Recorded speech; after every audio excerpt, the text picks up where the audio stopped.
Thank you. We are also happy to welcome all of you here today for our 2026 Law Day celebration.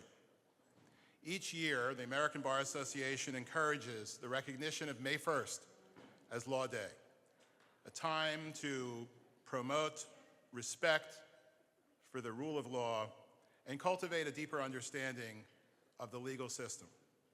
We come together today, a day early, for an important conversation about how our courts stand as a keystone for justice and to honor the vital role they play in ensuring that no one is above the law and that all of us can live freely and pursue our dreams.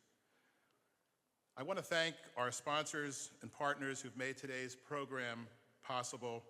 First, the Task Force for American Democracy, Keep Our Republic, Pennsylvania for Modern Courts, my law firm, Feldman Shepard, Blank Rome, Cozen and O'Connor, Saltz, Mongaluzzi, Vanaskie, Law Day Action, and I also want to recognize the PA Commission on Judicial Independence. And specifically, I want to acknowledge Superior Court Judge Mary Jane Bowes, who serves as its chair, and to Chip Becker of Klein Inspector, who is vice chair. This commission's mission is to educate and inform the public about the value, the importance of an independent judiciary within our constitutional system. We thank the commission and its members for the work it's doing. I would also like to thank all of our honored speakers who have graciously given their time to speak with us today. We will be excited to hear from them after lunch. Our program begins with something that I know I'm going to enjoy a lot, and that is to honor the 98th Chancellor, Kathy Jafari.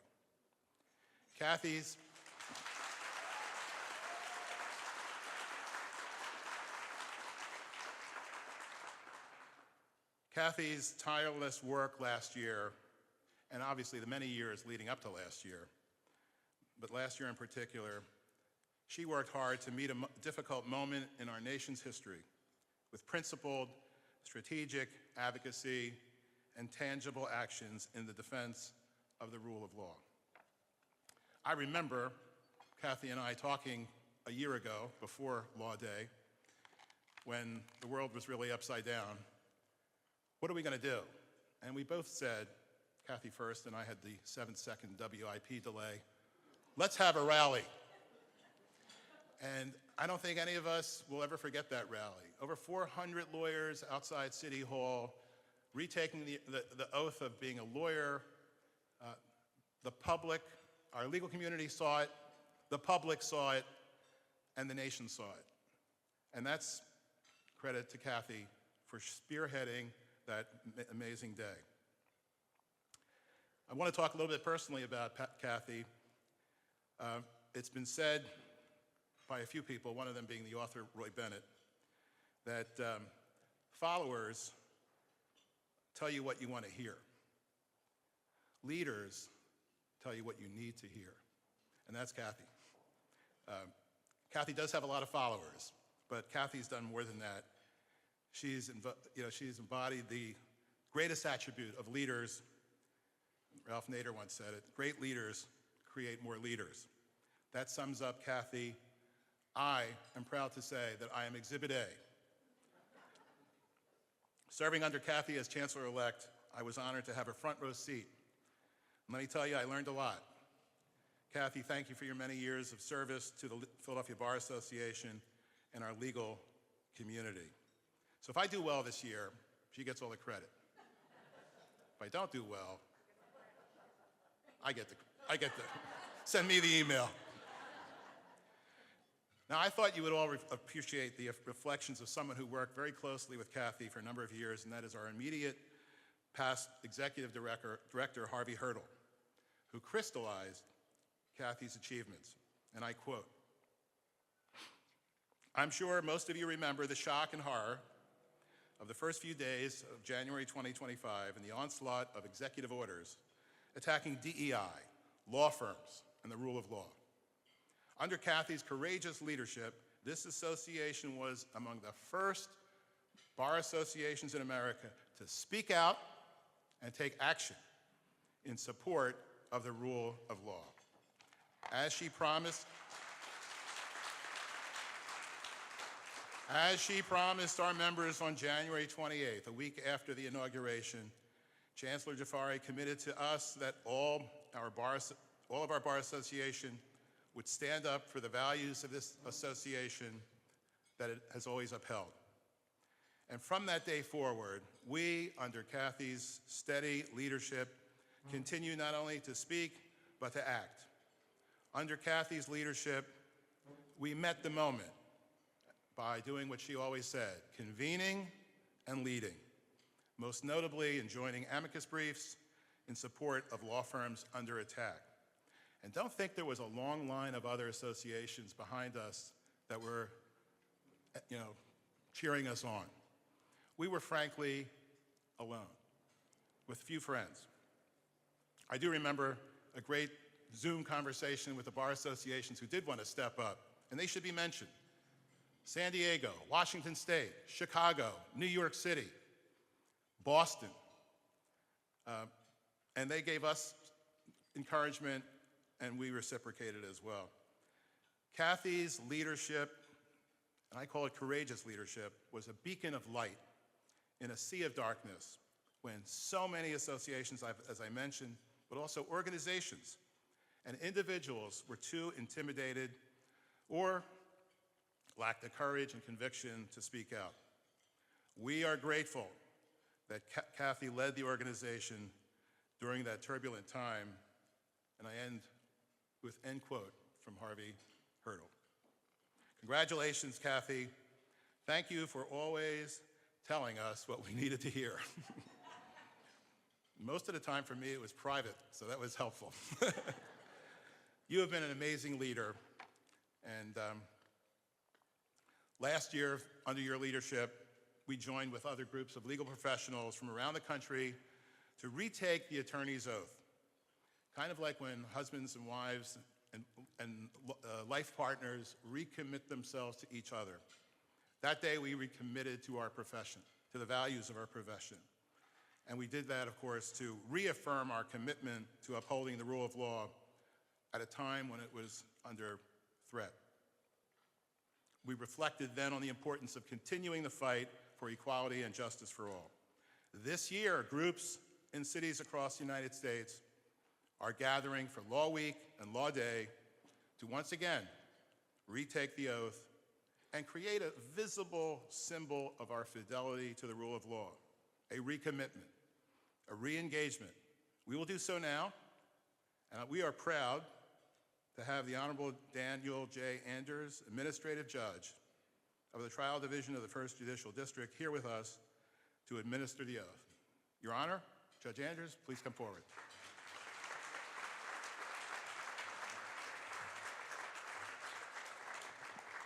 Can you all please stand and raise your right hand and repeat after me? I do solemnly swear or affirm that I will support, obey, and defend the Constitution of the United States, the Constitution of this Commonwealth, and that I will discharge the duties of my office with fidelity to the court and to the client, that I will use no falsehood, nor delay the cause of any person for lucre or malice. Congratulations.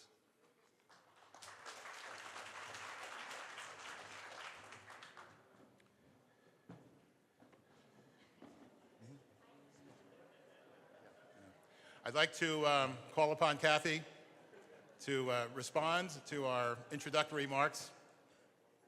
Kathy, the mic is yours.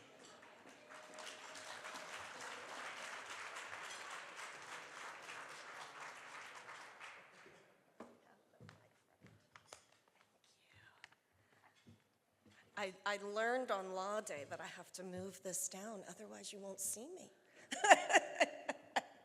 Hopefully that works. Well, good afternoon, everyone. A little louder. Good afternoon, everyone. Oh, how fabulous. Ezra, thank you so much for your kind words. And I want to congratulate you as well as the Bar Association, not only for today's wonderful event that we're ready to be a part of, but also for all that you have done so far in 2026. I know you have been ably supported by the chair of our Board of Governors, Kevin Levy, as well as our current Chancellor-elect, Christine Callalang, and our current Vice Chancellor, Vic Patel, with whom I worked closely as he served as board chair last year, and he was an amazing colleague to serve with. So I look forward to also their chancellor years. Well, what a fabulous event to have in honor of Law Day. I'm so excited that we retook the oath. And I thought it was, I always feel, is verklempt the right word? I feel touched, moved, and inspired whenever I take that oath. And it's exciting that we took it last year and we took it again today. And I have to say, being here in the Crystal Tea Room, talking about Law Day from last year, that's where I'm taken back to, exactly 1 year ago. What I am reminded of is community.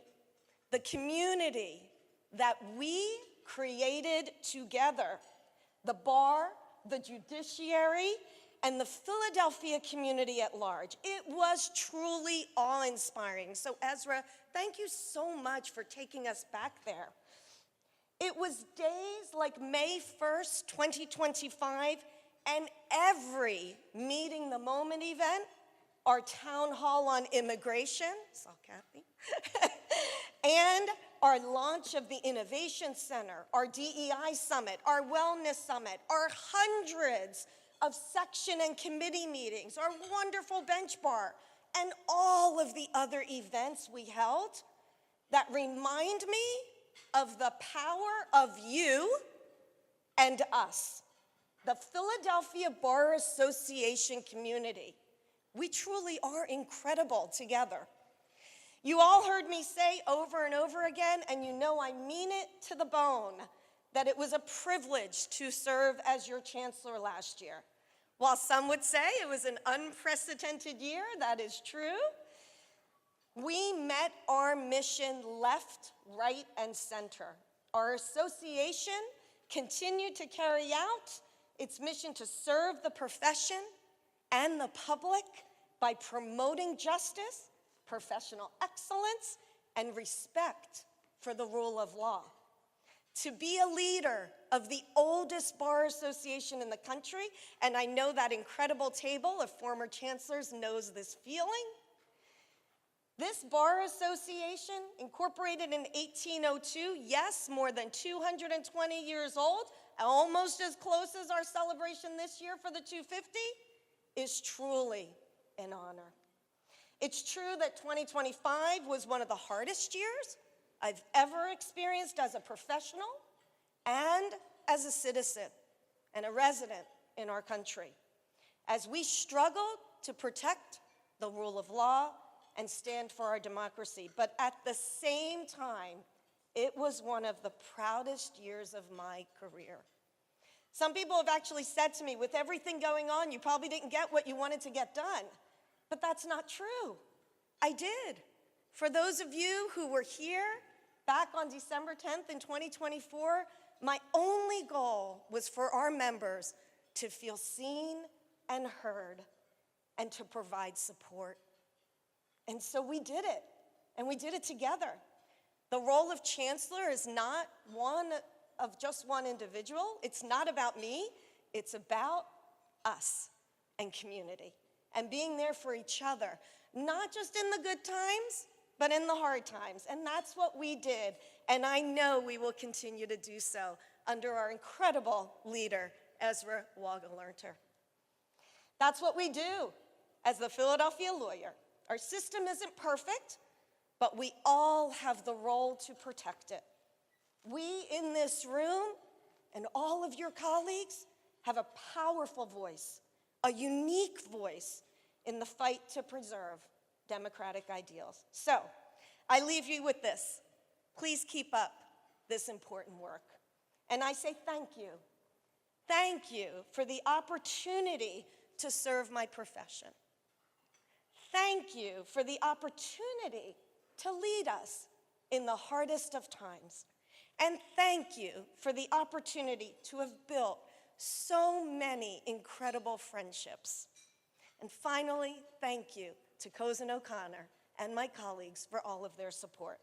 As I said last year, all year, with light and hope onward, and as I said last year at the Law Day event at the end, have an incredible day, everyone. Thank you, Ezra. Oh, excuse me. Don't go anywhere.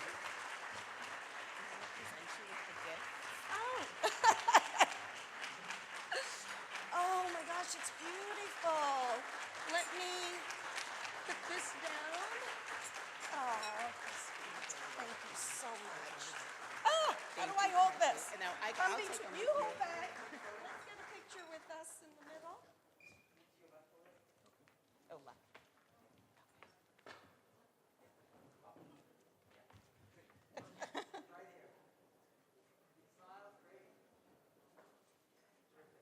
Thank you. Thank you, Esther. So we will now move to the best competitor for today's event, and that's lunch. And we'll reconvene in a little bit of time. Enjoy your lunch, everyone.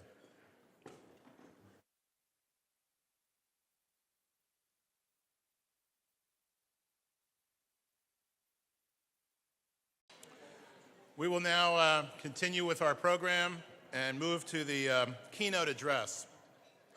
I am honored and pleased to introduce Supreme Court Justice, the Honorable Daniel D. McCaffery, whose exemplary career includes service as an assistant district attorney, an attorney in private practice, a judge on the Court of Common Pleas.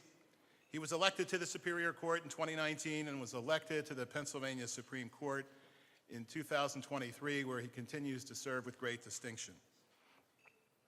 Justice McCaffery, it's my honor to call you to the podium.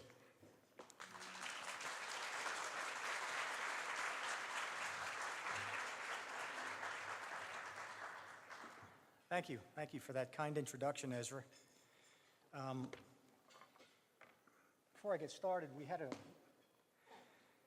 I wanted to thank Ezra and I wanted to thank Kat Jafari for their service as the Chancellor of the Bar Association. I understand how important this job is, how time-consuming it is, and for you to take the time away from your practice says a lot about who you are and your willingness to serve. I'd also like to thank the Philadelphia Bar Association and the Pennsylvania Modern Courts for their efforts in actually setting this thing up today and doing all of the things that we need to do to kind of keep the Bar Association moving forward. Ezra reached out to me, I guess about a month and a half ago, and asked me if I'd be willing to give a few remarks at this day. And I said, Ezra, when you call, I answer. So we had a conversation a couple weeks after that about what the actual theme of today was going to be, the rule of courts. And when we were having that conversation, Ezra shot over the run of the show. And the first thing that I saw on the run of show was the oath of office being administered by my good friend, Judge Dan Anders. And that really got me thinking about the oath of office and the rule of law and how the two really go hand in hand with each other. So to all of you today who took the oath of office, please accept my congratulations on renewing your oath of office to the legal profession. In doing so, I hope you will take the time to reflect on the meaning of the oath that was just administered to you, the commitment it represents, and the weight it carries. Because at its foundation, an oath is a declaration that binds you to something larger than yourself. While it may seem like a formality, it is in fact one of the most important promises that you will make, and one that will carry far beyond what you did here today. It made me think back to the time I took the oath for the first time. When I was 18 years of age, I enlisted in the United States Army. And I remember at that time standing up with a bunch of other guys with their heads shaved from all over the country and taking the oath of office, and it made me really think about what I was saying at the time. It was, at that point in my life, a declaration that I was willing to die for my country and serve my country in uniform and defend my country against all enemies. At least that's how I perceived it to be. I had no idea when I took that oath of office at the age of 18 where the oath would take me. Don't get me wrong, I had plans at that point in my life filled with hope and dreams, which ultimately led me to where I am today. But what I didn't and couldn't anticipate was the journey all along the way.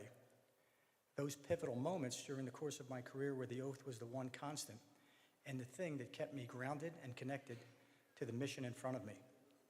As I mentioned, I took the first oath at the age of 18. About 7 or 8 years later, I found myself standing in courtroom 653 of City Hall as a brand new assistant district attorney with Lynn Abraham by my side and my fellow classmates in the Philadelphia DA's office about to become assistant district attorneys. And Judge Abraham called her good friend Judge Sabat to administer the oath of office to all of us, the attorney oath that all of you just renewed today. And when I took that oath of office in 1991, again, I didn't really reflect upon what I was saying or what I was doing at the time, because to me, I figured the oath was just kind of something I had to do and something I had to take in order to start collecting my meager paycheck in the Philadelphia DA's office. I don't recall declaring my intention to any particular person, any particular political party or political set of policies or politics. What I did know at that time, and what I did know even at the age of 18, was that America is governed by the rule of law. And my oath at that time was to a set of principles that defined who we were as Americans, who we are, and who we will continue to be as a nation. Unfortunately now, we see that the rule of law is under attack from many different forms. Respect for the rule of law has eroded and politicized, and our judges and our attorneys are threatened for doing the very job that they swore an oath to perform. You can't turn on the news at night without seeing stories about judges being threatened, attorneys being punished for doing their job. But we took an oath. And that oath requires us, each and every one of us, to recognize that the Constitution is not just a document, but it's a set of ideals that reflects our belief that the power of our government should be limited, and that free speech must be protected, and disputes should be resolved through the use of the rule of law rather than through the use of force or violence. The rule of law, ladies and gentlemen, is why America has been described oftentimes as the great experiment. It's the first time in history that the governed have decided how they wish to be governed, not by the whims of a monarch or by a dictator. And that's why I'm asking each and every one of you to think long and hard about the oath that each of you just took today. The words that you spoke, the affirmations that you made, do not guarantee success, but what they do require is that you are constantly aware of the evolving landscape around you, and that you always, and I'll say it again, protect and defend the Constitution, and protect and defend the rights that are enshrined in the Constitution, and you uphold the very responsibilities that make this American experiment so great. As attorneys, you occupy unique positions in our society. You not only advocate for your clients, but you also, as officers of the courts, you are keepers of the system that is built on integrity, fairness, accessibility, the foundation of which is the rule of law. It means in your jobs and in your personal lives, you must base your work on the evidence and reason and not your personal preferences. Most importantly, it means that you must apply those same rules to everyone, not just those who are loudest in the room, not just on behalf of the rich, the wealthy, or the powerful. And at the center of your work is my life's work, which is the judiciary, or as we like to call them, the keystones of justice.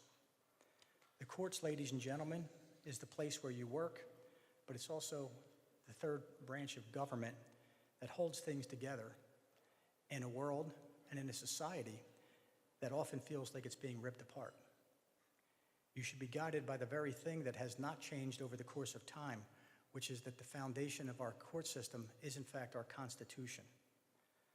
But what has changed is really everything around what we do for a living.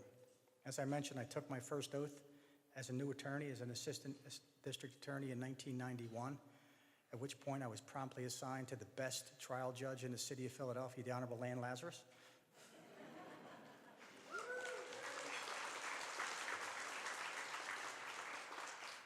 She only held me in contempt 2 or 3 times, I think. I'm not sure. I've lost count. But in the past 30 years, the way people have engaged in our system has really changed and it really feels different. And I'm sure any one of you who's been around as long as I have can feel that change in your bones. Back then, most people encountered the judiciary only if they had a direct need. However, today, and over the past 30 years, courts have become a partner in providing options and opportunities for positive outcomes for veterans, problem-solving courts, individuals with autism, behavioral health needs, children in care, elder Pennsylvanians, and more. And with that growth, courts have become part of a much broader public conversation. We now live and practice law in the age of social media. Public discourse over court opinions and what we do as attorneys and judges can be felt immediately and discussed immediately on bail, sentencing, court processes, access to documents, politics, elections, and like. We discuss, we debate those issues, and we often criticize and politicize those in real time. With this level of visibility brings an increased opportunity and also challenges. It means that moments that were once confined to a courtroom are now discussed widely, openly, and sometimes without full context or full understanding of the law that guides those decisions. And beyond technology, the nature of the cases we see has evolved. Courts today are often at the intersection of complex social issues, and judges are no longer simply resolving disputes. Instead, our judges are asked to address matters that touch on public health, family stability, economic uncertainty, and community safety. The broader political and social environment has also had a real impact on what we do and how we do it. As I mentioned, I think we can all understand that we live in a time of heightened division, and that division does not stop at the courthouse doors. It is that very division that drives how people view our institutions and our courts, including the judiciary. When judicial decisions are scrutinized publicly and not based upon their reasoning, but oftentimes they are politicized, and individuals with a political agenda want to know whether or not decisions that are made by judges and courts align with their particular viewpoints. Ladies and gentlemen, I'm sure you understand this, but that impacts the level of trust that folks bring with them when they enter a courtroom or when they enter into your office as an attorney. With that, the level of hostility that often comes with it is directed to both judges and attorneys, and it's increased tenfold. With that said, we must all remember that the ability to criticize government and governmental actions and decisions, including those by our courts, are fundamental rights that our citizens, our clients, our friends, and our family all enjoy. The debate and the healthy exchange of ideas are what drives us forward as a society. So, you may be asking yourself, where does that leave us today? In my mind, it leaves us in a position where we stay the course and we all remain focused on the oath you just took and the mission before us, which means we must engage with each other and the public as often as possible.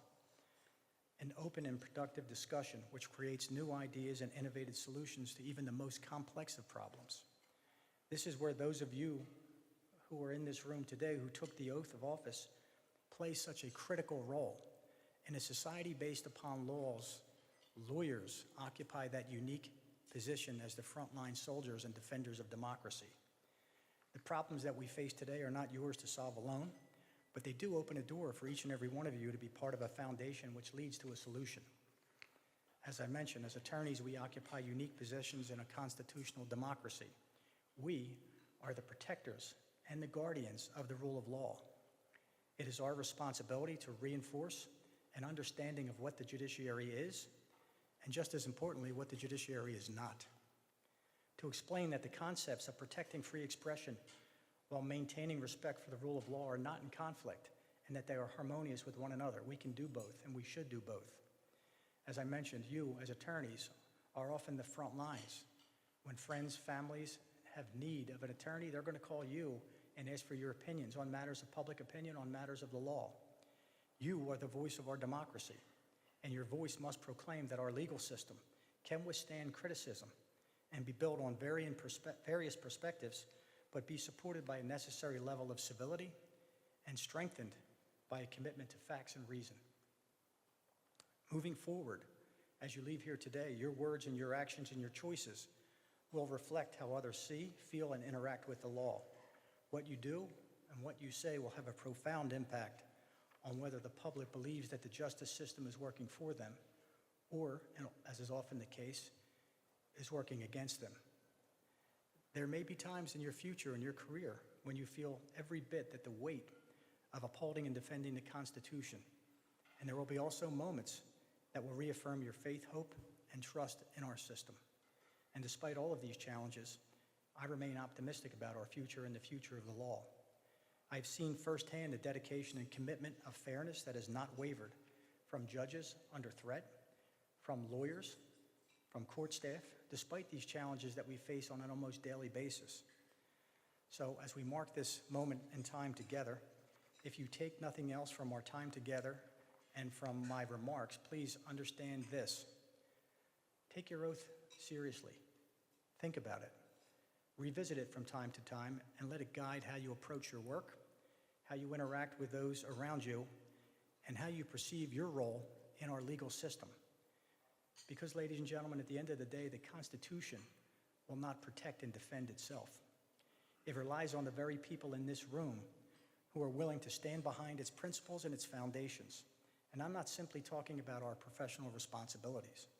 You see, to me, as someone who joined the United States Army, who served in the city, who now serves in state government, the words protect and defend include being good citizens and steward of the law. It means volunteering in your communities, teaching your fellow citizens about what the law is and why it's important. It means explaining how the law and our government works. To paraphrase de Tocqueville, success in any democracy depends upon the active and enlightened participation of its citizenry. Let that sink in for a second, because it's up to all of us to educate, to motivate, and if necessary, to activate the next generation of voters in our democracy. The work before us depends on all of us. And as a justice on your Supreme Court in Pennsylvania, I'm proud to stand with you behind all of your efforts. So I want to thank you again for the opportunity to come here today and speak to you a little bit about what the oath of office means to me, and hopefully motivate you to go forth in your communities as protectors and defenders of our Constitution and the rights enshrined therein. Thank you.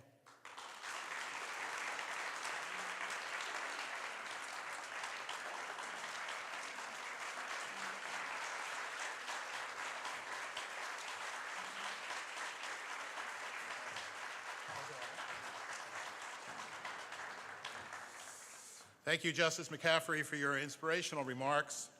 We will continue the program now with a panel discussion with federal and state perspectives on upholding the vision of America's founders. So at this time, I want to make a brief introduction of former Representative Charlie Dent, who will be our panel moderator. And we'll also call our panel members as well to join us on the podium. Let me first talk about Representative Charlie Dent.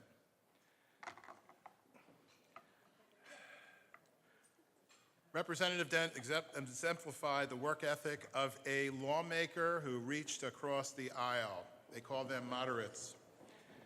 When he served as a senior member of the House Appropriations Committee, chairing its subcommittee on military construction and veteran affairs, he led the Tuesday Group, which was a group that he started, a caucus of moderate House Republicans. Representative Dent went to Washington to work and make change, and he did all the above. I have to say, Representative Dent, we really miss you on the Hill. The panel members can sit. I just want to introduce them if I could. To my immediate right, of course, is the Honorable Mitchell Goldberg, former Chief Judge of the U.S. District Court for the Eastern District of Pennsylvania. And I think everyone in this room knows his record and what a wonderful jurist he is. And now is enjoying a little bit of private practice at Blank Rome as a senior partner at one of our big firms in Philadelphia, Blank Rome. We know it well. The next is President Judge Ann Lazarus of the Superior Court. As we all know, she was elected to serve on the Superior Court in 2009 and became the Chief Judge, President Judge, in 2024. She is a graduate of Temple University Law School and worked at Ballard's Bar and legal counsel for the Orphans Court Division for the Philadelphia Court of Common Pleas. She also invited me to go on PCN Network to moderate one of the first en-banc hearings in her term, and I was very grateful for that 15 seconds of fame. The Honorable Thomas Vanaskie at the far right, former Chief Judge of the U.S. District Court for the Middle District of Pennsylvania. He was appointed to the U.S. Court of Appeals in 2010, served there until his retirement in 2018. Previous to that, he was a judge in the Middle District of Pennsylvania for 16 years, including 7 years as a Chief Judge. In 2021, he chaired a statewide task force to study the impact of the COVID-19 pandemic on a delivery of legal services. He's a graduate of Penn State Dickinson School of Law and is currently co-chair of the Appellate Practice Group and chair of Mediation and ADR Practice Group at Stevens & Lee. The Honorable Wright Padilla, seated to his left, is of course our President Judge of the Philadelphia Court of Common Pleas. She is became the President Judge of the First Judicial District in 2023. She has served as a judge for the Philadelphia Court of Common Pleas since 2004. And we're very grateful for our relationship and her leadership of the court. So before we hear from our other panelists, I want to pose a question to Representative Dent. And by way of personal history, I remember like in 1989, the Senate impeaching a federal judge, Alcee Hastings, of now of blessed memory, My colleague. for soliciting a bribe and other offenses. He was convicted, but in the country of second chances, he got to be a representative of the state of Florida. So that stands out in my memory, watching the legal process work itself out. And over the past 40 plus years of my career, there have been just a handful of impeached federal judges. They were removed after a hearing in due process because of legal and ethical violations. In March of 2025, President Donald Trump called for the impeachment of U.S. District Judge James Boasberg, who temporarily halted the administration's efforts to deport Venezuelan migrants using special war powers. This marked a significant escalation in clashes between the administration and the judiciary. Representative Dent, while you were in state legislature and in Congress, do you recall such brazen, politicized calls for the impeachment of a sitting judge just doing their job? My question for you and the panel to start off is, what does this signal to the public's perception of the legitimacy of the court? Well, I guess I'll start that off, and then I'll go to the questions to my fellow panelists. Just for a fun fact, there have been 15 federal judges in our nation's history who have been impeached, 8 of whom were removed from office. The first one was a guy named John Pickering, who in 1803, he was impeached and I believe removed from office for intoxication and mental instability. Okay, so there you go. But during my time at the state level, I recall State Supreme Court Justice Rolf Larson was impeached and then removed from office. It was a big deal at the time. That was a big deal for us in the legislature. Not as much in the House because it was pretty quick. I think the impeachment was unanimous, which is essentially an indictment. Of course, the Senate had to spend a lot of time conducting the trial, and House members then did what they had to do, making the case. And of course, he was removed from office. At the federal level, I almost forgot about this. In 2010, there was a Louisiana judge, Thomas, I think it was Porches is how you pronounce his last name. He was also impeached, and I believe he was removed from office for corruption, essentially. don't recall exactly what it was. But I almost forgot about that one. It was not a very big deal. The articles came up pretty quickly. They passed, I believe, unanimously, and then I think the Senate dealt with it. I can't remember if he resigned before the inevitable expulsion. I'm glad you mentioned Alcee Hastings, my colleague in the House, who was on the Rules Committee, by the way. And I used to have some minor battles with Alcee in front of the Rules Committee. He was very much a gentleman, but he was impeached, as you pointed out, in 1988 for bribery and perjury, which reminds me of my former colleague in the State House who was also indicted, not a lawyer or a judge, but I asked him about it. I said, boy, Frank, sorry about what you're going through. He said, yeah, they said I was a crook. I said it wasn't true. And then they indicted me for lying about it. And that was, that was what his line was. So we've dealt with those. But, but from a legislative standpoint, we are also seeing situations in Congress now, which is not, it's related to the impeachment issue, but you're seeing motions to expel. And sometimes there's not a whole lot of due process in this, but just to give you some more perspective, there have only been 6 expulsions in the history of the United States House of Representatives. 3 during the Civil War for treason. The other 2, one of which was from Philadelphia, Ozzie Myers during Abscam, and the other one was James Traficant of Ohio, both of whom were convicted of felonies and then were impeached and removed from office. And of course, the last one was, remember him? George Santos. He was actually removed from office before he was convicted, but he had no friends anywhere. So bottom line is that was it, and there were just a couple other members who were likely to be expelled just a couple weeks ago. Eric Swalwell and Tony Gonzalez, but they both had enough sense to resign. Most members of Congress who get in trouble like this, they don't wait to be expelled. They resign before it gets to that level. And there have been 5 expulsions in the history of the U.S. Senate, all for treason during the Civil War. So those are just a few fun facts. But now members of Congress run to the House floor with censure resolutions. I was chairman of the Ethics Committee, and the way it's supposed to work is the committee's supposed to do the investigations, and we recommend the sanctions, censure, reprimand, expulsion, whatever.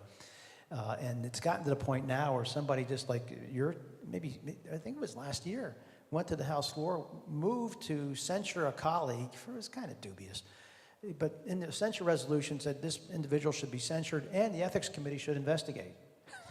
Well, wait a minute. Usually the investigations before we sanction, but this is what we're dealing with.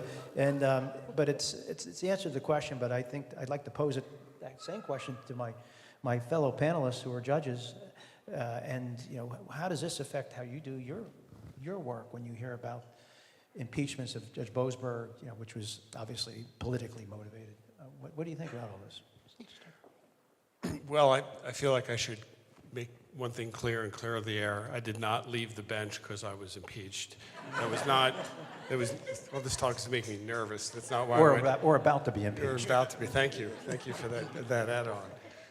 Well, I think that and the congressman, I think, would have more details than me, but there is I'm not sure which House of Representatives building, but there is pictures of judges, sitting judges who have crossed the current administration where there's been cause for their impeachment. And when the judges rule against the administration, you're honored by having your picture put up outside of the congressman's office, and just to single you out, so when people come and tour the house, they can see that. And I mean, it's the threat of impeachment, and you mentioned, one of you two mentioned Judge Boasberg. I mean, he's taken it on the chin more than anybody, I think, of any judge in the country. He's the chief judge of the federal court in the District of Columbia, so all of the big administration cases go through him. And I've interfaced with him over the last few years, and I could visibly see him age before my eyes. I mean, the man is under huge amounts of pressure, and he's a warrior. So does it affect this threat of impeachment or other threats that judges get to your family? by way of anonymous pizzas sent to your house saying we know where you live, or other threats or actual violence? Does it affect your ability to be fair and impartial? I mean, I would be lying if I said absolutely not, because we're human. Judges are, we have emotions and we have families and we have kids. So that kind of thing does get into your head. I mean, I'm curious to hear what my colleagues have to say here, but of course it does, because we are human. And if it does, it's directly affected the most important job of a judge, which is to be fair and impartial. I would say that on the state court, we don't have the same issues, but I've never been so happy to defend election of judges, because I am responsive to the electorate and the electorate only. And while there are lots of things that have been said about the appointment of judges, the election of judges, we are on the state courts under the radar to a certain extent, but we are, I think right now, one of the last bastions that will absolutely uphold the rule of law. We don't have to worry about whether we're going to be impeached. We don't have to worry about the political rhetoric that's been going along, although it did affect the last election for the Supreme Court. And so I think to a certain extent, whatever happens to any part of the judiciary affects all of the judiciary. And the attacks that are being mounted against the judiciary are incredible to me. And I'll just give you one example. Debbie Gross sent a letter to us that she had from Congressman Ted Cruz. And in that, he not only called for the impeachment of Judge Bosworth, but talked in such horrible rhetoric about a judge who would dare to follow the rule of law. And I encourage you, if you have an opportunity, to get a copy of that letter. And if a Harvard-educated lawyer who is part of one of the legislative branch of our government is attacking judges, what do you expect the rest of the political climate is going to do and the public will do? So the examples that are being set and the examples that have been made by members of the executive branch, by members of the legislative branch, who for the most part I don't think understand what the rule of law is and how imperative it is to be practiced for the good of everyone in this democracy. Yes, it's chilling. I'm going to echo a little bit of what Judge Lazarus just said. As a state trial judge, it's one of our dreams. Everyone who is a judge wants to be a federal judge. That's just how it is. When you play King of the Mountain, you want to be King of the Mountain, right? You want to be king. You leave the courtroom as a lawyer, and the first thing you say is, if I were the judge, I would have done this, So, it's kind of like that. Oh, I wish I were a federal judge. This is the first time in my life that, as a judge, that I've not wanted to be a federal judge. And that's scary, and I don't know how they deal with that. I think it's really hard. But I will say this. The judge mentioned the Judicial Conduct Board, or I don't know if you mentioned that specifically, but that's the fear that we have as state trial judges. The Judicial Conduct Board. It's not impeachment, but they'll take you off the bench. The Court of Judicial Discipline will do that. So bad behavior by judges is always on our radar. So it does affect us in the sense that we want to try to make sure what we're doing is not against the code of ethics, the code of, or the rules on conduct. So that impacts how we behave more so than how we rule on cases. So we don't really have that same type of influence, at least not right now. But there has been word of someone somewhere in Washington that said something like bad things happen in Philadelphia. So I don't know, but thank you. I think they've covered everything. The only thing I'd add is, it was mentioned, I think, by Judge Goldberg, and that is, it's not only the threat to the judge, but to the judge's family. And we had a situation in New Jersey where Judge Salas' son was killed. And it's a horrible situation. You'd like to think it doesn't affect you as far as your rulings are concerned. Personally, I didn't really have any threats during my 25 years as a federal judge. I did have a protective detail for a little while in the death penalty case, where I had granted relief, and there were some threats made. But that, for me, was part of the job. What I worry more about were my family, my members of my family. And that's where it can be dicey. We're fortunate, we've got a great marshal service that provides protection to us. I mentioned I had a protective detail for a little while. Others judges have had details for considerable periods of time. But you know, becoming a federal judge, that's like the cherry on the sundae, but it really has a lot of responsibility with it too. And that's part of the responsibility. Thank you. Yeah, the security issues are very real. I was very close to former Judge Frank Van Antwerpen. He always had security because of the case he did on Nikki Scarfa Yeah. back in the day. So for years. Yeah. So it's, by the way, I didn't realize that federal judges were seen as kings. Somebody needs to tell King Charles, who spoke to Congress the other day. He did a very good job talking about the limits on executive authority of all things in the United States Congress. I couldn't help to note the irony of that one. You know, wow. Okay, the King of Yeah, England. but it's also, something that the judge mentioned just now is, it's one thing if somebody makes an attack on you. It's quite another thing, and one of my children was threatened when I was on common pleas court. It's absolutely chilling when that happens. Yeah, and Judge Lazarus, let me follow up on that. You know, there are obviously tensions between the various branches of government, as we all know. You know, how do all these types of threats and threats of impeachment, you know, affect the independence of the judiciary in your work? Well, I can tell you one place where it's definitely effective is in our budget negotiations. When the legislature, you know, the judiciary doesn't have their own budget. We are dependent on the legislature for our budget and for our security. You know, the biggest charges that we have are personnel and security. We never used to have a security team. But when we have to go hat in hand to the legislature and we haven't gotten a change in our allotment in 6 years or in 7 years, not only is it going to affect the number of people that we can hire, it affects our computer systems, it affects our ability to enforce our orders, it affects everything that we do, and it means that the number of cases that we're going to be able to decide in a particular year is not as much as it should be.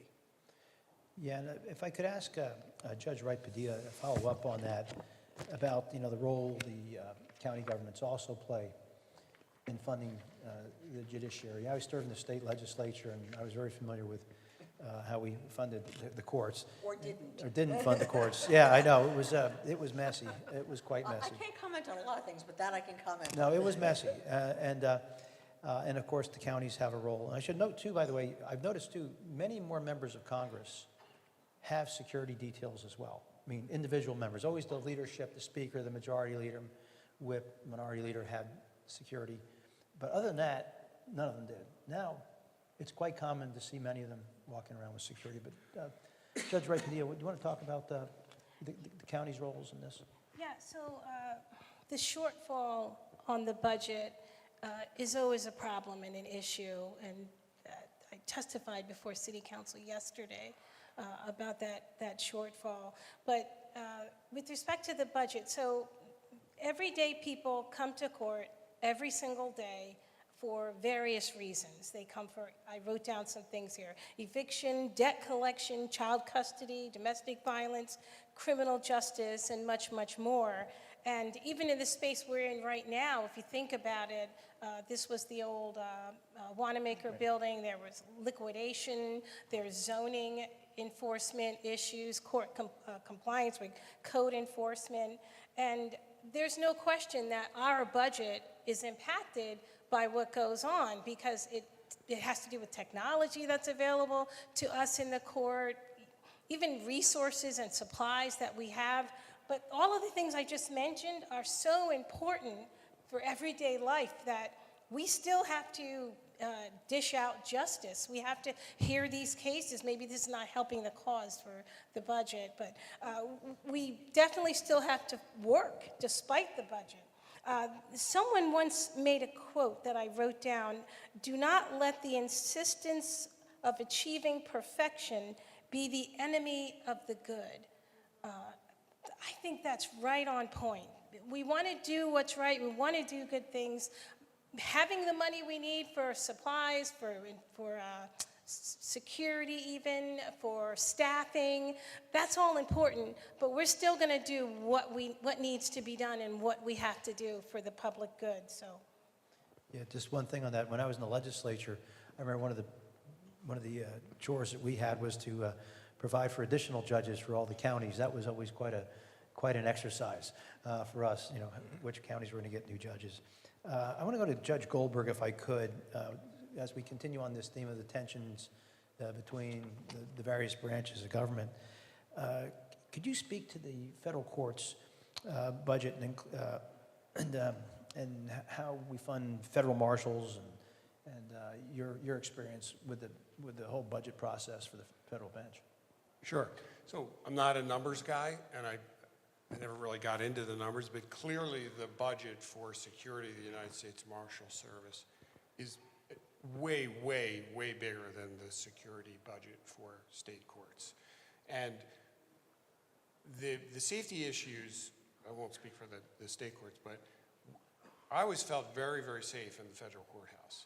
And the resources of the U.S. Marshals, I mean, for a run-of-the-mill criminal case where the defendant was nonviolent, minimum of 2 marshals in the room. And then for cases, you know, where there were more violent defendants, I mean, I had one 5-defendant case, incredibly violent defendants, where there was 2 marshals in the room for each defendant. So the resources are really, I wouldn't say unlimited in federal court, but certainly very, very robust. The problem is when you leave the courthouse. So then, even though we have federal judges have more resources in the courthouse, better resources in the courthouse than the state court judges, I think. I'm sure I'm right about that. When you my colleague said, absolutely. Back to the monarchy. Yes, when you go out of the courthouse, we're all the same. So you know, there's things we get the training in the last 5 years, the time I've spent when I was chief judge, and then just as a federal district judge and all district judges, the time we spend training on safety outside of the courthouse, I mean, it's a lot, the hours have gone way, way up on that. And I'll leave this topic with, you know, federal budget with this thought. The budget is controlled for the United States Marshal's Office by either, I'm not sure about this, but it's either under the Department of Justice, but certainly under the executive branch. And there was, you know, discussions, I can't say I just saw hard facts, but there was definitely discussions that there was going to be leverage used on the part of the executive branch to diminish the budget of the United States Marshals because the executive branch was so unhappy with how the federal judicial branch was conducting themselves. I can also state that before every session on our Superior Court, our judicial security officer comes in and briefs every judge as to what to do in case there's an emergency on the bench. Our bench is now bulletproof. It didn't used to be. And these are all the kinds of considerations that really take away from our ability to just decide cases, because they're very extraneous. They never used to be, or they rarely used to be, an issue for a sitting judge to think about. And now we're forced to think about that every time we sit on the bench. I have one little offshoot on that. So a lot of ICE protesters gathered in the well of City Council earlier this week. There were a lot of them. So they engaged in a lot of banter with City Council. After it was over, a lot of them traveled through the hallways to my chambers, and they stood outside my chambers and congregated with a long banner and they were ringing my bell to my chambers and taunting me. We know you're in there. We're going to stand here, you know. And so I don't want anyone to be hurt, but I did have to call the deputy sheriffs, and one of them did come. But my point is just that even protesters who don't have any ill will at heart, but that's sort of a repercussion of what's happening and how it affected my staff and myself. And they also submitted a whole bunch of, like a manifest of all kinds of documents and papers under my chamber's door, and they were looking through the mailbox underneath to see our feet, you know. So there are all of these unintended or unexpected, unanticipated security results, and we only have one sheriff in City Hall. Judge Vanaskie, I wanted to follow up with you. I know you retired from the bench and you become an outspoken advocate on anti-judicial rhetoric being aimed at judges, and I know you joined a group of retired judges speaking out, and the question is why now? I should mention too, I'm also involved with a group, Task Force for American Democracy, led by Judge Michael Leddick and Jay Johnson, dealing with many of these similar issues. Why now? Because I can speak now. And it's an important topic, and we need to have voices out there sounding the alarm bells. And so, yeah, I will be outspoken when it comes to threats to the judiciary. And I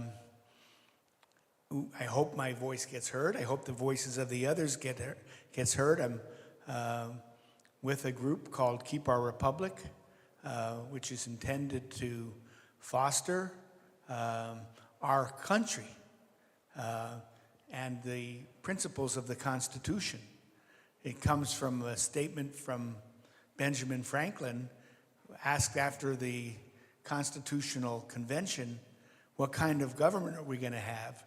And he said, a republic, if you can keep it. And that's what we're trying to do. We're trying to keep that republic as we've known. This country has been a beacon for freedom around the world, and we want to keep it that way. And so I will be outspoken to the extent I can, and I will join with my colleagues, we're all former judges now, in speaking out. Well, thank you, Judge. Thank you. Thank you for your leadership in all this. It's really important. It's great that it's nice how former electeds and former judges are given a lot more freedom to speak once they're out. But Congressman, I think it's really important that the people that are here know themselves. Judges have the least amount of ability to defend themselves. Right. You know, we're not allowed to talk about pending cases. We're not allowed to talk about what we would like to see happen in a particular case. We're not even allowed to give our personal views about those things. That's where the conduct board comes in. But on the other hand, we depend on the lawyers and the people who are practicing in front of us to support and defend that rule of law so that everybody understands that we're just calling balls and strikes. That's all we're supposed to do. And we can't do it properly if we don't get defended by the people who use the justice system. yeah, I might ask all the judges up here to maybe, thank you. Yeah, you've all kind of touched on this theme of this anti-judicial rhetoric and, more dangerously, these calls of violence. You cited the case of the judge in New Jersey whose son was killed. You cited other cases or threats brought against sitting judges. But, I mean, I guess, as the non-lawyer up here, how does this really affect your ability to be independent? How does it affect your ability to, make rulings? Does it, how much time are judges thinking and worrying about this? And does it impede their ability to do their jobs as dispassionately and as fairly as they want to be? I'll give a real example real quickly. One of the last cases I handled on the federal bench was a group of Jewish students at the University of Pennsylvania sued University of Pennsylvania and claimed that University of Pennsylvania had discriminated against them because after October 7th, they felt threatened, and there were all kinds of rhetoric about river to sea and that kind of thing. So they said, Penn Their allegation, made in a very classy, honorable way, was Penn knew that they were being discriminated against, and Penn didn't do enough to help them. And so that came before me, and I'll get legalese here for one quick second. The complaint I found was not compliant with the federal rules because it was just so long. So the federal rules say short and concise, and I think this is, I don't know, 300-400 paragraphs. And so all I did was say, please refile and be compliant with the federal rules. Refile, your case is not dismissed, it's just dismissed now without prejudice. So first thing that happened that I think is a problem that hasn't been mentioned yet is the press reports that, the internet, it's judge dismisses case alleging discrimination. So that's the headline. There was no real detail about actually what happened, which was a pretty run-of-the-mill dismissal without prejudice. And then the phone starts ringing in my chambers. The outrage, ramps up, and I don't want to hog the mic here, but the end of it, the end of the story is it got to the point where I had the U.S. Marshal following me around for 2 weeks because there were calls to put a bullet through my head and lynch me. And the main theme was I was anti-Semitic for dismissing the case. Well, my last name's Goldberg. I mean, I was bar mitzvah. So it's just an example of how things have spun so out of control, and no one's really reading or understanding what's going on. So to answer your question, that case was appealed. The plaintiffs, as is their right, appealed the case to the Third Circuit. So I didn't have to rule on what was going to happen next, but did it get into my head with those type of threats? Like, wow, what's going to happen if I really have to dismiss this case with prejudice? And I think I said it at the outset. Did I think about my family? Did I think about those threats? Did I think about my ability to be fair and impartial? And the honest answer is yes. It's yes. And I'm going to ask everyone here, if you are reading a newspaper and the first thing that the newspaper says is the judge that was appointed by so-and-so or as a member of the Democratic or Republican Party, to disavow that kind of behavior. But more importantly, when you find yourself giving a press conference about something that happened, even if you are on the losing side of a case, it's not because you did something wrong, it's because that's the nature of the game. In any type of litigation, somebody wins, somebody loses, unless the case settles. That's just the way our legal system works. And I still think it's better than having people use lances and guns to settle their disputes. So I urge you very humbly to make sure that when you are participating in that, you don't encourage the type of rhetoric that we are complaining about. The judge got it wrong, and I'm going to appeal the judge. That's fine. The judge is on the take, or the judge is corrupt. I would suggest that the only real information that I've gotten or ascertained that reflects on the question that you asked about the impact of independence on the judiciary, it might have to do with ICE. In the Philadelphia Court of Common Pleas, there have been all kind of commentary about how ICE follows people around the courthouse. That's what they do. They follow people inside the courthouse, and then when they're done with their case, they often get arrested outside. I don't think that has a real impact on the independence of the judiciary in terms of presiding over the cases. It's just something that we never really had front and center to deal with like that. ICE has always been around, and they've always done that. They just didn't follow people around. They just kind of waited. Also, there were times, I remember when I was in family court, there were times when I would dispose of a case, and then the Philadelphia Police Department would sometimes arrest people for other criminal cases that they may have had, and there were times when we had to intervene and say, you can't do that inside the courthouse. It's just been highlighted now because of the situation, but I don't think it's really affected us at our level. Judge, can I just interject and ask a question? Have you noticed that with ICE in the courthouse, and I should mention the Bar Association has taken very strong position, led by Christine Cowling, our Chancellor-elect, to keep ICE out of the court. But have you noticed that litigants are staying away from court and not taking advantage of the judicial system because of fear that ICE is going to take them away because they look different? I don't know personally if that's happening, but I suspect it's possible. I don't have a... It's definitely happening. Okay. Immigrants, they tell us I'm too afraid. They don't want to go. And we see it on the appellate level when we say the person didn't appear, and they were afraid, or there was a potential warrant, there was an ICE agent waiting outside in the courtroom, and it's part of the record. You can see that. I just don't know if that's increased. I know that that's always happened. I just don't know if it's increased. But it's a horrible, situation either way. Judge And Vanaskie. when a judge is arrested because they have issued regulations about where ICE can be and what they can stand, and the Department of Justice decides, well, that judge did something wrong, and instead of reporting them to the appropriate disciplinary body, they try to charge them, that certainly is going to have a chilling effect on what the judge is going to do. Judge Vanaskie. Yeah, I left the bench before all this happened. And I'm glad that I didn't have to deal with it because it's a huge problem.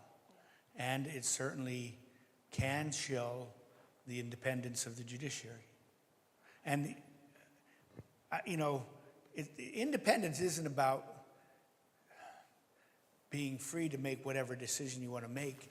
Independence is about sustaining the rule of law. Independence is about following the discipline of judicial decision-making, of studying precedent, of applying precedent, and then coming to a decision that you think is the correct decision, knowing I was always glad I had a Court of Appeals or a Supreme Court to backstop me. But I also knew that somebody had to decide. And so you make a decision, difficult as it can be sometimes, and then you let the process play out. That's the way it's supposed to work. I just want to say one last thing about this. When this is over, and this will end at some point, I truly believe that in my heart, I hope that there is still an effort in the same form. I hope it's an ongoing effort because this has always happened and nobody's paid attention. You are paying attention now, and I'm happy because attention needs to be paid to this, but I don't want that effort to end when this, whatever it is, ends. So. Yeah. By the way, I was on the, I was one of the first members on the Homeland Security Committee when it was set up, and I just, I don't recognize the department anymore. When Tom Ridge was secretary when I first went on the committee, followed by Michael Chertoff, who was in the Third Circuit here in Philadelphia, followed by, I think it was Janet Napolitano, very serious. Jay Johnson came in at some point. Forgetting some others who were very serious. John Kelly during Trump 1. All these people were very serious, and we used to set priorities on how we would go about enforcement. And there was always a concern about protecting people's rights. And but when there are edicts coming out that you need to make 3,000 arrests a day, well, you're going to have to arrest a lot of people who are not simply criminals, terrorists, bad actors, but you're going to have to go to work sites, skilled nursing facilities, farms, poultry processing facilities. Well, I think what you've talked about, there was always a concern about the rule of law and following the rule of law and not overstepping your bounds as a member of the executive or the legislature. Yes, there were certain incidents, but not to the extent that we have them today. And I might just follow up with Judge Lazarus, actually. We're talking about these attacks on the federal bench, and obviously the federal judiciary seems to get a lot more attention, but the attacks obviously occur at the state level. We've talked about that a little bit here. but it's not just physical attacks, but you've also had, I think your computers have been We were attacked. hacked, yeah. Yeah, and, And we were down for about 2.5 weeks, yeah, which meant that nobody could file anything except manually.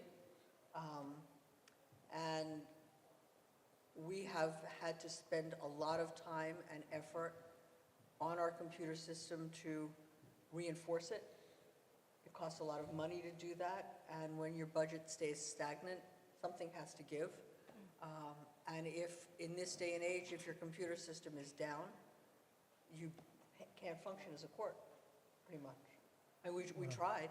We also, I'm very grateful to Judge Gantman, who was the president judge before I was, and when there was a problem in the state of Louisiana when they were flooded, and she realized that if you don't have a backup on the cloud for every state court, you can't function. And so when we did that, we made sure that we had tremendous backup, and when there was a county whose computer system went down, we just advised them that they could file everything in the Superior Court, and we would send it back to them when their computer system went back up. And we've been doing that for a couple of different counties now. yeah. Anything specific to Philadelphia? Philadelphia had their own problems. Philadelphia, we had a similar problem. We were hacked. It was limited, weirdly, to the civil section. I don't understand how that happened, but we actually, our computer system goes through the city of Philadelphia.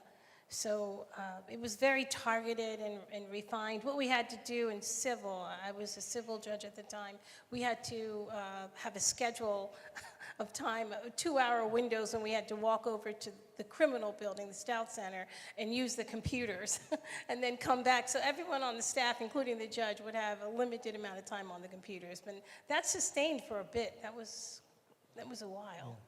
It was more than a couple of weeks. Let me make a quick editorial comment about rule of law. And, you know, again, as the non-lawyer, you might not be able to comment on this, given that you still all hear cases, but when I watch some things happening at the Justice Department in Washington, I've become alarmed. About a year ago this time, I got a text message from a very good friend who was going to join me at a conference a few months later, and he said, it was at 9:30 at night, said, you might want to reconsider having me join. And I said, well, why would I do that? And he said, turn your television on.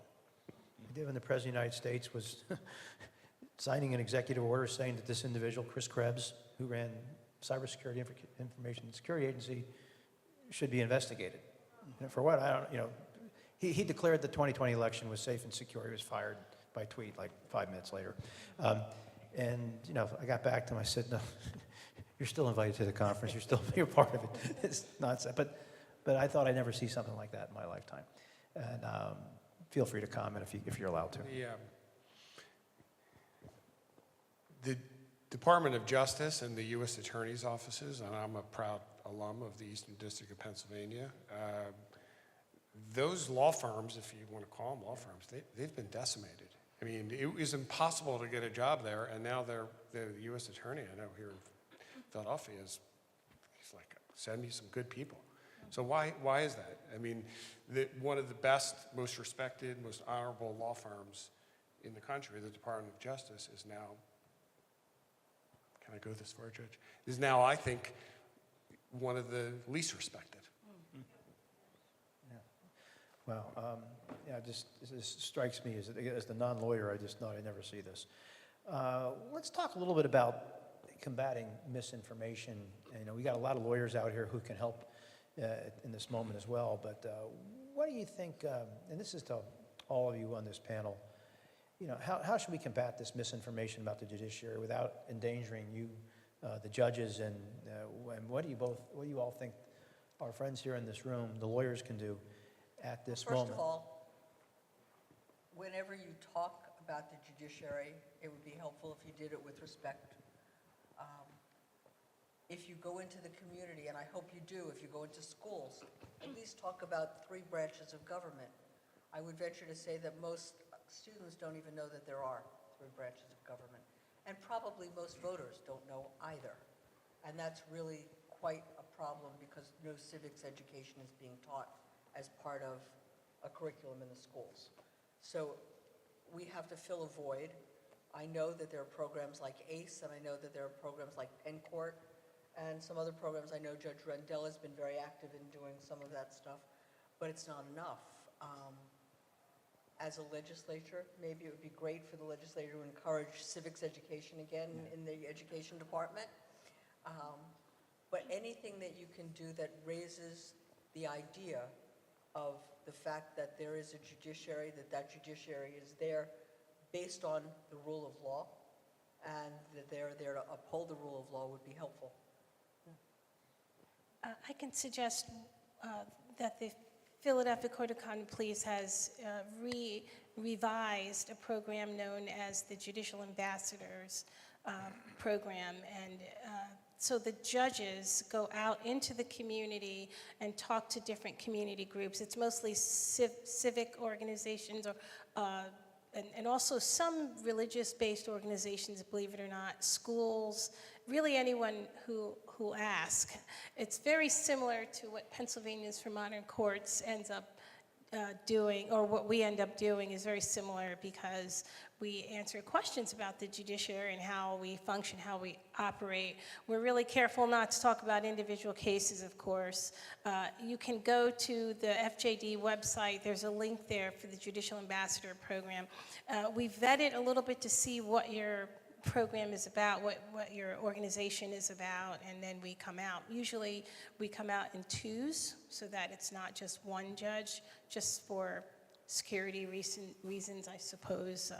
If you're going to beat us down, maybe it's harder to beat two judges than one, you know. But it's been really well received in the community. It's about transparency. People can ask questions and actually see a judge and talk to us. And I think that helps. And programs like this really, really help. I'm so glad you did this, Sir Chancellor. I think it was a wonderful idea. Even everyone here is probably very well educated, but there are things that you can still learn here, attending and interacting with each other and talking to one another, reading the newspaper. I read 4 different newspapers. Obviously, I don't read all of them, but I flip through them, and you have to get different perspectives, different viewpoints about what you're reading, so that you're not just reading the same thing. A lot of the responsibility is that a sign that I need to be quiet? No, I'm sorry. We'll give Judge Vanaskie the last comment before we close. Okay, thank you so much. Thank you, Your Honor. I echo everything that was just said. You know, we do depend upon you, the members of the bar, and you do have to accept that responsibility to speak up in the defense of the judiciary. Said a long time ago, the problem with the judiciary is neither the power of the sword, which is the executive branch, nor the power of the purse, which is the legislative branch. It depends on the public's support and the public's perception and belief, and genuinely held belief, that the judiciary is there to support the rule of law, not to support individual judges, not for personal ambition, but to support the rule of law. And that's what we need everyone to understand. That's all. Thank you. Just was going to say a final editorial comment for all of you. You know, as a guy who observes this pretty closely, you know, Article 1, the legislative branch, Article 2, the executive, and Article 3, the judiciary, I think I can say without any hesitation that Article 3 has actually done more to stand up for the rule of law in recent years than the other two. And Article 1 in particular is struggling the most in terms of, you know, what its proper role is. And I've been saying for 25 years, the executive branch needs to be reined in. You know, before this one even. There are problems. So thank you very much, and we appreciate the panel and the conversation today. I did want to recognize Debbie Gross, former Chancellor, Pennsylvanians for Modern Courts. That's an organization, as we all know, that's addressing the education piece. We've talked about that. Jury selection begins in grade school, not on jury selection day, if you want to have educated citizens. It's my honor at this time to introduce another member of our leadership team, the Chancellor-elect, Christine Calwang, who will just provide us with some closing remarks. Thank you.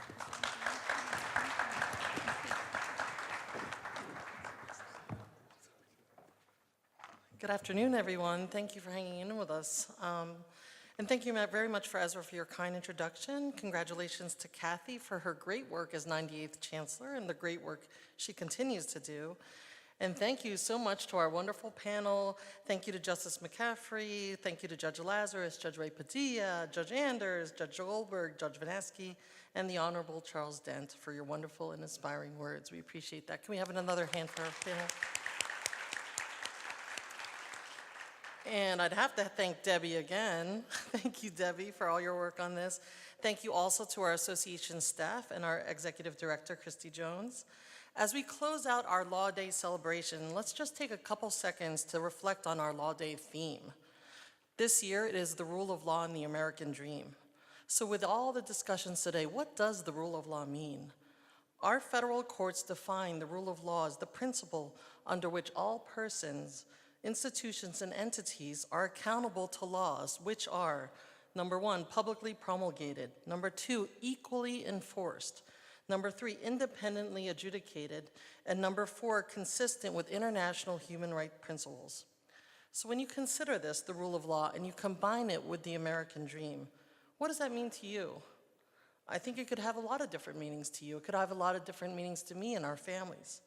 In 1963, Martin Luther King Jr. gave us an amazing inspiration by likening the signing of the Constitution and the Declaration of Independence to the signing of a promissory note. Dr. King said this note was a promise that all men would be guaranteed inalienable rights to life, liberty, and the pursuit of happiness. Let's put all the meanings of our American dreams together and add this one shared meaning. Upholding our rule of law is critical to our ability to protect these rights, these freedoms, and these opportunities that ensure we have the ability to pursue and fulfill our American dreams. And with all the great words we heard today, what can we do next? Educate yourself and others on the fundamental law of our nation, the Constitution. At your seats, you might have seen a handy-dandy Constitution. If you want to take it around, it's a little pocket Constitution. Share your knowledge and experience with students and others in the legal and non-legal community. Empower yourself and others by knowing your rights. Learn about your rights. Increase your civic engagement and your outreach. Volunteer for civic organizations. Volunteer to help with our elections, voter registration, and our polls. Collaborate and be active in your legal community. Support attorneys and judges, everyone up here who had just talked about protecting the rule of law and protecting our collective freedoms and rights. Stand up for what you believe in, use your voice, be a part of our nation's history, be a part of our Philadelphia Bar Association, and let's make a difference together. Thank you so much for your time tonight. Take care.